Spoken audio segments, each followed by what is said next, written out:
નમસ્કાર મિત્રો. આજે આપણે વાત કરવાના છીએ ઘરેલું નુસ્ખા વિશે. આજનો ટોપિક, આજનો વિષય ખાસ તમારા શરીરની અંદર જે અસંખ્ય બીમારીઓ છે એને દૂર કરવા માટેનો છે. મિત્રો, ખાસ કરીને આજે આપણે અજમા અને ગોળ વિશેની વાત કરીશું. અજમો એની અંદર રહેલા મુખ્ય 3 ગુણો હોય છે. પહેલા જો તમને કહી દઉં કે અત્યારે જે સમય ચાલી રહ્યો છે તે વસંત ઋતુ શરૂ થઈ રહી છે, એટલે કે ફાગણ અને ચૈત્ર માસ. આ 2 માસની અંદર આ 2 વસ્તુઓ છે એ દવા જેટલી જ કામ કરે છે. એટલે ખાસ કરીને ધ્યાનથી જોજો.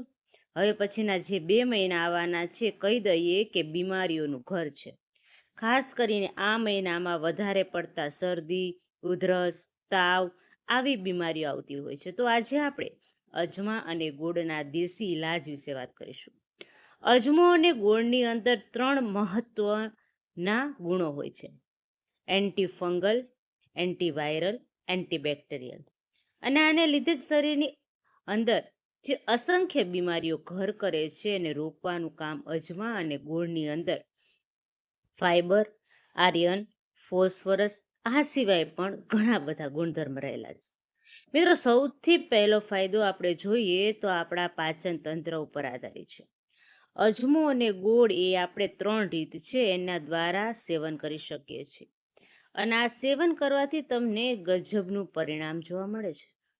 પાચન શક્તિ નબળી હોય, એને લગતી કોઈ સમસ્યા હોય, પેટમાં ગેસ રહેતો હોય, પેટ ફૂલી જવું, પેટ ખૂબ ભારે લાગવું, ખાસ કરીને પેટને લગતી સમસ્યા એટલે કે કબજિયાતની સમસ્યા રહેતી હોય, આવા લોકોએ તમારે ખાસ કરીને જો પાચનને લગતી સમસ્યા છે, ભૂખ મરી જતી હોય, ભૂખ જ ન લાગે, તો અજમો અને ગોળ તમારા માટે વરદાનરૂપ સાબિત થઈ શકે છે. આ સિવાય મિત્રો, જે લોકોની ઉંમર 40, 50 કે 60 વર્ષની હોય, એ લોકો એટલે કે મારા વડીલો મોટી ઉંમરના છે અને સાંધાના દુખાવા રહેતા હોય છે, આવા લોકોને પણ ગોળ અને અજમો ખૂબ જ સારું કામ કરે છે. ગોળ અને અજમાની અંદર સોજો અને બળતરા વિરોધી ગુણધર્મ રહેલા હોય છે. એટલે કે જ્યારે આપણા ગોઠણની અંદર દુખાવો થતો હોય છે તો એમાં ઘણી વખત સોજો આવી જતો હોય છે. આ સોજાના લીધે ખૂબ જ બળતરા થતી હોય છે, દુખાવો થતો હોય છે. તો મિત્રો, અજમો અને ગોળ રોજ ખાવામાં આવે તો એનાથી આ બધા જ દુખાવા છે ગોઠણને લગતા એ દૂર થઈ જાય છે. જે લોકોના શરીરનું વજન વધારે હોય છે, એટલે કે આપણે જેને ઓવરવેટ કહીએ છીએ, ખાસ કરીને ઓવરવેટ બહેનોમાં જોવા મળે છે. એ પણ કમરની સાઈડ વધારે ચરબી જામી જતી હોય છે અને એના જ કારણે કમરનો દુખાવો થતો હોય છે. તો મિત્રો, આ મારી માતાઓ અને બહેનોએ પણ અજમો અને ગોળનું સેવન કરવું જોઈએ. એના માટે પણ ખૂબ જ ફાયદાકારક છે.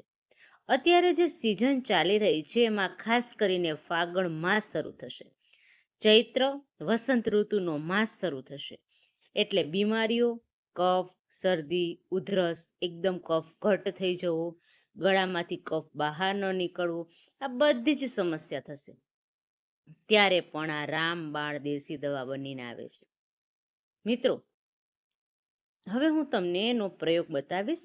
કફ હોય, ખાંસી હોય, શરદી હોય, નાકમાંથી પાણી નીકળતું હોય, શિયાળામાં આપણા શરીરમાં કફ જમા થાય છે. આપણે આયુર્વેદિક દ્રષ્ટિકોણથી જોઈએ મિત્રો, તો આપણા શરીરમાં જે કફ રહેલો છે એ ઋતુ પ્રમાણે હોય છે. ઋતુમાં જ્યારે સૂર્યનો તાપ પડવા લાગે તો કફ છે એ નિત્યક્રમ પીગળી જાય છે. એટલે વસંત ઋતુમાં વધારે આ કફની સમસ્યા જોવા મળે છે. એટલા માટે એવા મિત્રો ગોળ અને અજમો છે એ ખાવા જોઈએ. આ પ્રયોગ તમે કરો એની પહેલાં હું તમને કહી દઉં મિત્રો કે કફ, ખાંસી, જે લોકોને કફ ગળફા છે વધારે નીકળવા માંડતા હોય, છાતીમાં એકદમ ગાજવા માંડે, તો શું કરવાનું છે? સવારે અને સાંજે એક નાનો ટુકડો દેશી ગોળનો લઈ લેવાનો છે. મિત્રો, અહીંયા આપણે દેશી ગોળની વાત કરીએ છીએ, એટલે ખાસ કરીને જે લોકો સફેદ ગોળ ખાતા હોય છે એ લોકોએ આ સફેદ ગોળ બિલકુલ સેવન નથી કરવાનું. માત્ર દેશી ગોળ જેટલો ઓર્ગેનિક હશે એટલો જ વધારે ફાયદો થશે. હવે મિત્રો, ગોળનો નાનો ટુકડો લેવાનો છે અને એની સાથે 1 ચમચી જેટલો અજમો, વધારે તીખો લાગતો હોય તો સેજ ગરમ કરી શેકી અને પછી ખાવાનું. એમને એમ પણ તમે ખાઈ શકો છો. 1 ચપટી અજમાને ખાવાનું, ગોળ ખાવાનું, 1 ચપટી પાછો અજમો અને 1 ચપટી પાછો ગોળ. આવી રીતે 1 ચમચી જેટલો અજમો, 1 ગાંગડો ગોળ, આ રીતે તમારે ધીમે ધીમે ચાવીને ખાઈ લેવાનું છે અને રાત્રે સૂતી વખતે ખાવાનું. હવે જ્યારે અજમો અને ગોળ ખાઈ લ્યો છો તો એની ઉપર 1 કપ જેટલું, એટલે કે 1 વાટકી અથવા તો અડધા ગ્લાસ જેટલું ગરમ પાણી પી લેવાનું છે. ગરમ પાણી પીવાનું છે અને પછી સૂઈ જવાનું છે. કોઈ પણ વસ્તુ ઉપર ખાવા પીવાની નથી. આ જ રીતે સવારે પણ પ્રયોગ કરવાનો છે. તમે વધારે શરદી ઉધરસ હોય તો દિવસમાં 3 થી 4 દિવસ આ પ્રયોગ કરશો તો પણ સારું પરિણામ મળશે. એટલે કે સવારે અને સાંજે બંને ટાઈમ તમારે આ પ્રયોગ કરવાનો છે અને સતત તમારે 4 દિવસ સુધી આ પ્રયોગ કરતા રહેવાનો છે.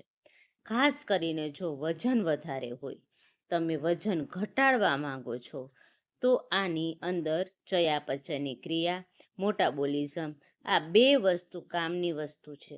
એટલે મિત્રો, જે લોકોનું વજન વધારે હોય છે એ લોકોએ અજમો છે એને ઉકાળી અજમાનું પાણી, રાત્રે અજમો 1 ગ્લાસ છે પાણીમાં અડધી ચમચી પલાળી રાખી દેવાનું, સવારે ગરમ કરવાનું અને આ પાણી પીશો તો મોટાબોલિઝમ અને ચયાપચયની ક્રિયા સુધરી જશે. વજન જેનો વધારે છે એની ચરબી ધીમે ધીમે ઓગળવા લાગશે. જે બહેનો છે એ લોકોને ખાસ કરીને માસિક ધર્મને લગતી તકલીફ હોય, ખૂબ જ માસિક ધર્મમાં પીડા થતી હોય અથવા તો અનિયમિત માસિક હોય તો પણ એ લોકોએ ગોળ અને અજમાનું સેવન કરવું જોઈએ. આ પ્રયોગ કરવાથી તમારો માસિક ધર્મ રેગ્યુલર થઈ જશે, દુખાવો પણ ઓછો થઈ જશે.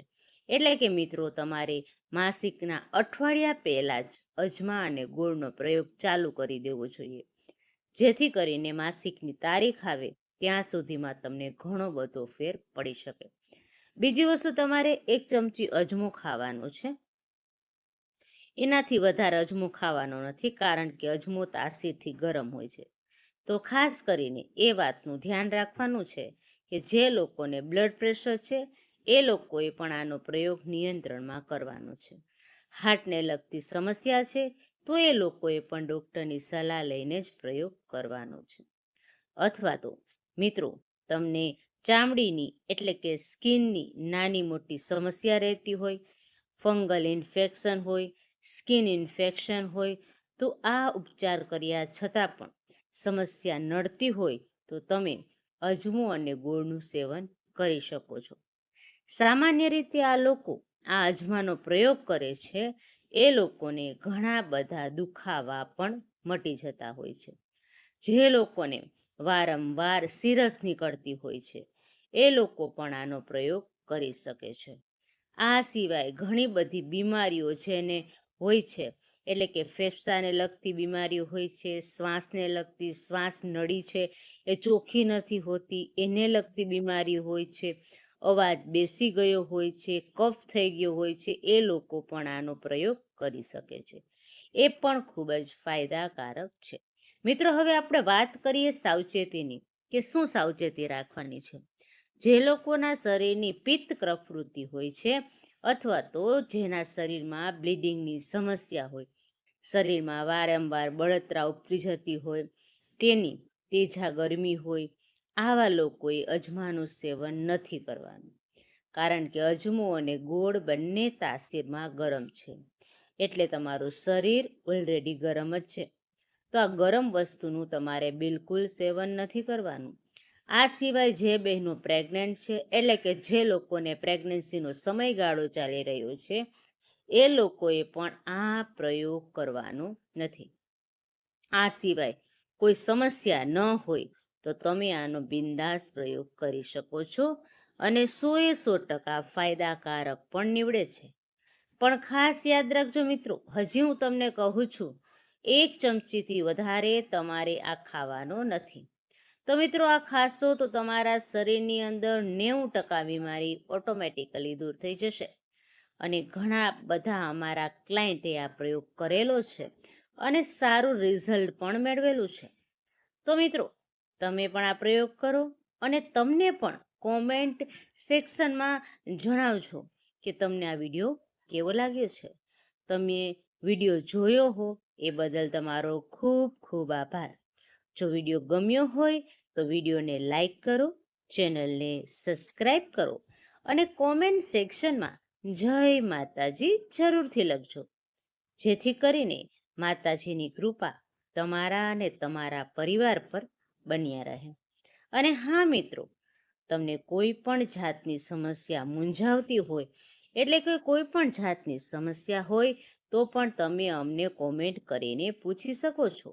અમે તેનો જરૂર આન્સર આપીશું. ચાલો મિત્રો, બધા સ્વસ્થ રહો, મસ્ત રહો. બધાને મારા જય શ્રી કૃષ્ણ.